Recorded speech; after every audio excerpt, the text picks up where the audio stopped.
Το θέμα το οποίο μας απασχόλησε ιδιαίτερα και ανάγκασε την αντιπολίτευση να αποχωρήσει από την αίθουσα του Δημοτικού Συμβουλίου είναι το θέμα το οποίο αφορά την ανώνυμη εταιρεία η οποία δραστηριοποιείται στην περιοχή Χαντρά και έχει στην κατοχή της ένα ελαιουργείο και 2 γεωτρήσεις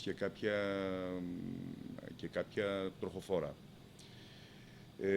Είναι άξιο απορίας πως μια επιχείρηση η οποία βασικά στηρίζεται σε ένα ελαιουργείο υπερσύγχρονο και κόσμημα της περιοχής έφτασε στο σημείο να πτωχεύσει, να παρουσιάσει 3 συνεχείς ζημιογόνους δράσεις και τελικά να αποφασιστεί από το Δημοτικό Συμβούλιο προεξαμήνου να οδηγηθεί σε λύση και εκαθάριση.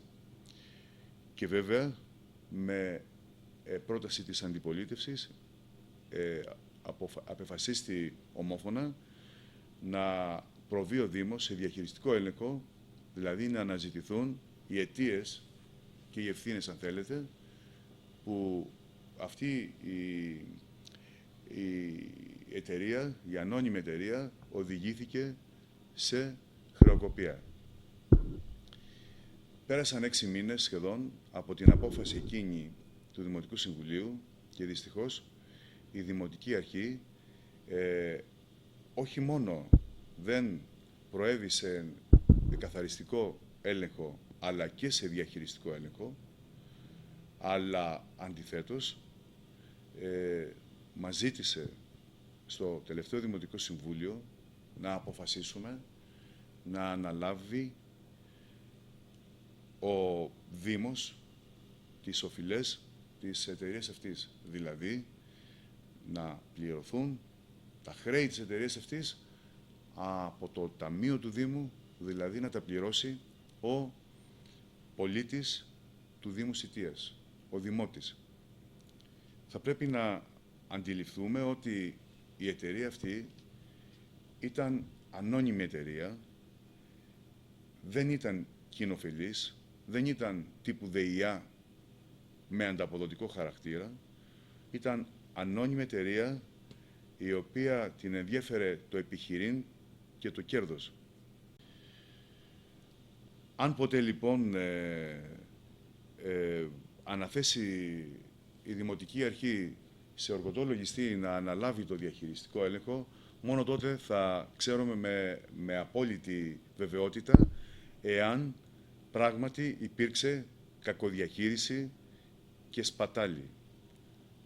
Ξαναλέω όμως ότι πέρασαν 6 μήνες και δυστυχώς δεν αναθέτει η Δημοτική Αρχή τον έλεγχο αυτό. Αυτή τη στιγμή δεν γνωρίζουμε το ακριβές ποσό του χρέους. Σύμφωνα με το λογιστή της ανώνυμης εταιρείας, αγγίζει το ύψος του $500,000.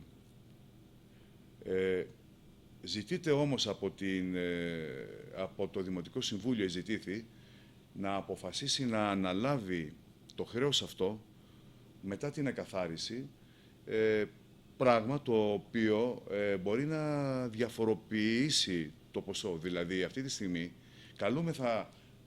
μάλλον κληθήκαμε να πάρουμε μία απόφαση χωρίς να γνωρίζουμε το ακριβές ποσό του χρέους.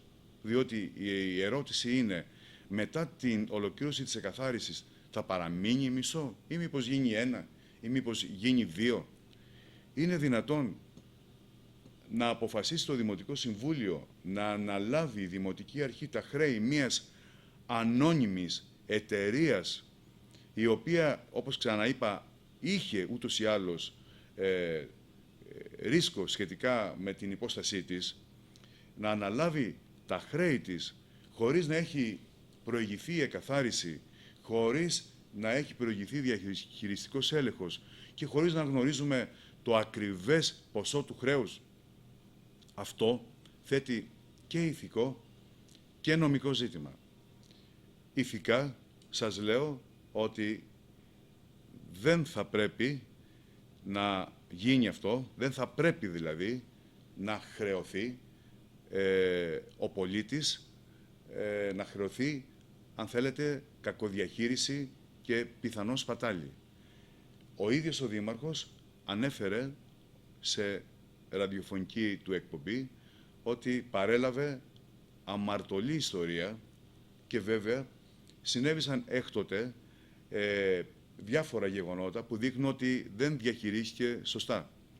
Επομένως, ηθικά, ξαναλέω, θα πρέπει να σκεφτούμε ότι χωρίς να ολοκληρωθεί η εκαθάριση και ο διαχειριστικός έλεγχος, δεν μπορεί το Δημοτικό Συμβούλιο να αποφασίσει κάτι τέτοιο εις βάρος του πολίτη του Δήμου Σιτίας. Νομικά απευθυνθήκαμε σε δικηγόρο, ο οποίος μελέτησε όλη τη σχετική νομοθεσία και κατέληξε ότι δεν επιτρέπεται πλέον να γίνει αυτό. Δηλαδή και νομικά δεν είναι δυνατόν να αναλάβει η Δημοτική Αρχή τις οφειλές μιας ανώνυμης εταιρείας, η οποία περιήλθε σε πτώχευση. Όταν σαν αντιπολίτευση καταθέσαμε τη γνωμοδότηση του νομικού συμβούλου της αντιπολίτευσης, διαδραματίστηκαν σκηνές οι οποίες δεν τιμούν, αν θέλετε, τη Δημοτική Αρχή.